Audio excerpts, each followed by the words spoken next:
So the Acolyte episodes 1 through 3 already caused a lot of problems over at Lucasfilm and the Walt Disney Company for multiple reasons. Fans are walking away in droves, either unsubscribing from Disney Plus or just giving up on Disney Star Wars in general. Now, as far as I'm concerned, a lot of you out there, including myself, have been away from Disney Star Wars for quite a while now. I think that ever since we saw The Rise of Skywalker and The Mandalorian Season 3, The Book of Boba Fett, it really began to catch on that Disney shows no regret in what they are doing with their forced agenda in the Star Wars universe and really shifting away from George Lucas's vision at that.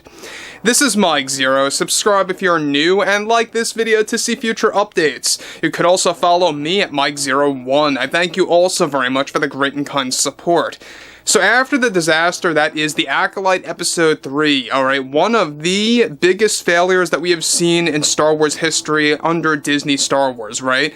We know that Bob Iger was responsible for this, Leslye Headland and Kathleen Kennedy, and even Dave Filoni. I've been pointing this out for almost 2 years now, that Dave Filoni is part of the problem at Lucasfilm to an extent. He is the one that gave this thing an okay. He is the one that loves Episode 3. What Leslye Headland did with Episode 3, he is the one that literally said that he actually approved everything from start to finish of that episode. So that's very revealing about Filoni and what he's up for when it comes to Lucasfilm. Now, what's interesting about this moving forward has a lot to do with the impact on Lucasfilm from the Disney executives and what's been going on with the firing situation. Let's get into this, shall we? Now, specifically, of course, we know that Bob Iger is in a phase of damage control. He is in panic mode, so to speak, in a desperate attempt to basically save himself and his legacy as CEO at Disney. Now, with the Acolyte Episode 3 already causing chaos at both Lucasfilm and Disney, one major development now has much to do with the impact of the Acolyte Episode 3 and what it put on Lucasfilm.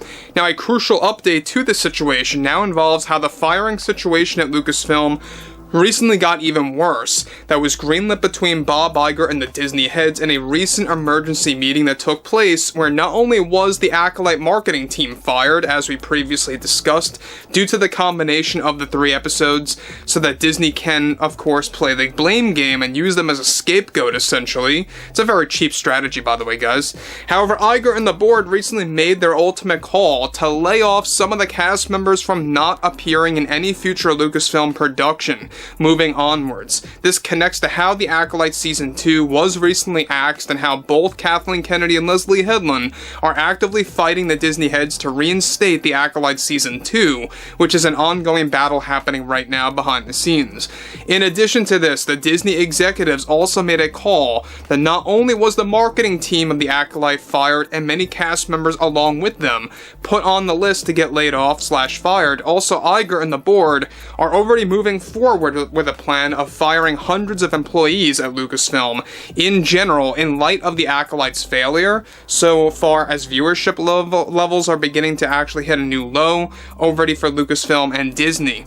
Now, these firings were reportedly all agreed upon between all the board members and Bob Iger, and that there was no conflict in the recent emergency meeting that took place. However, the firings that took place, especially after the Acolyte Episode 3's debut, created a serious divide between Kathleen Kennedy and the Lucasfilm story group, including Dave Filoni, along with the Leslye Headland situation, how she is now fighting the Disney heads in heated arguments that took place.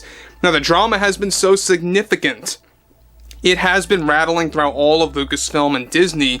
Even Leslye Headland was removed from multiple Lucasfilm projects, along with an entire High Republic trilogy that was cancelled, specifically catered to Disney Plus.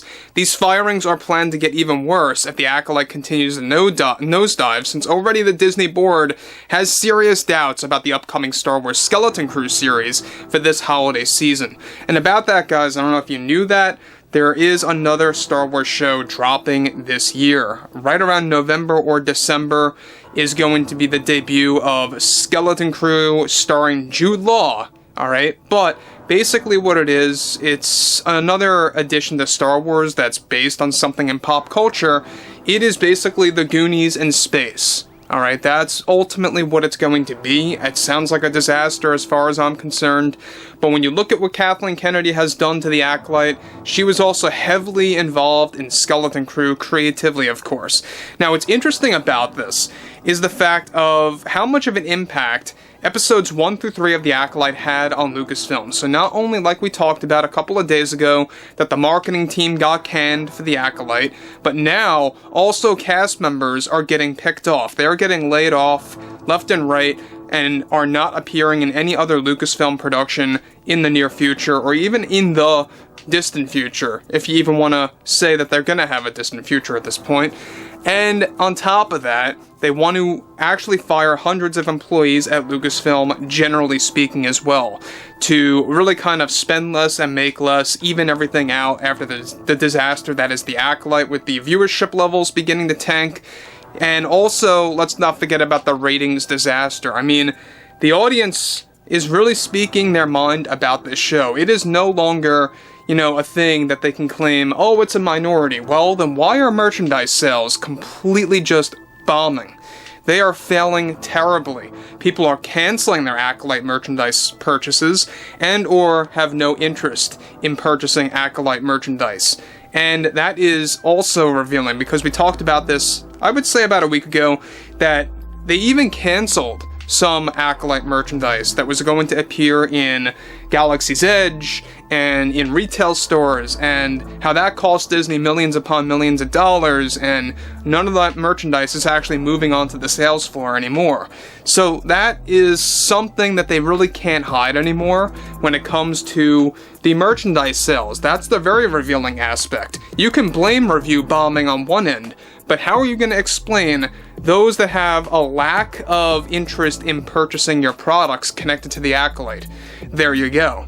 Now, moving onwards here, on top of that, with Iger's decision that recently took a hard hit at Lucasfilm for those that are now in the stage of getting laid off, that will take place progressively, even the many artists, such as concept artists that worked on the Acolyte, are getting let go as well. This is all due to the Disney executives forming a blame game where Iger is planning to make a wide statement within the next month when the show is all over that the marketing was to blame, much like he did, by the way, with The Last Jedi Backlash, when he claimed the marketing was the only reason it was received poorly. With Acolyte Episode 4, however, get this, it is set to introduce pronouns and other forced agendas. The series is only expected to continue to nosedive, and Disney knows this, by the way. Now guys, I talked about this a couple of days ago. Yes, pronouns will make a short appearance, and I say a short appearance, but a cringeworthy appearance in the Acolyte Episode 4 tonight, so really get ready for that, because I think it's going to be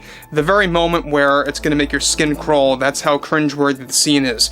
But interestingly enough, once again, Bob Iger and the Disney executives, the Disney board, they're all coming together to pull this blame game. Oh, it was the marketing.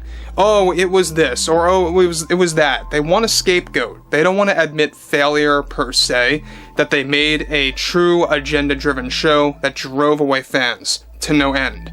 So overall, guys, I would like to hear what you all have to say about this below in the comments, and if you guys did enjoy the content for today, make sure to drop a thumbs up on this video to support the channel, and I will catch you guys later.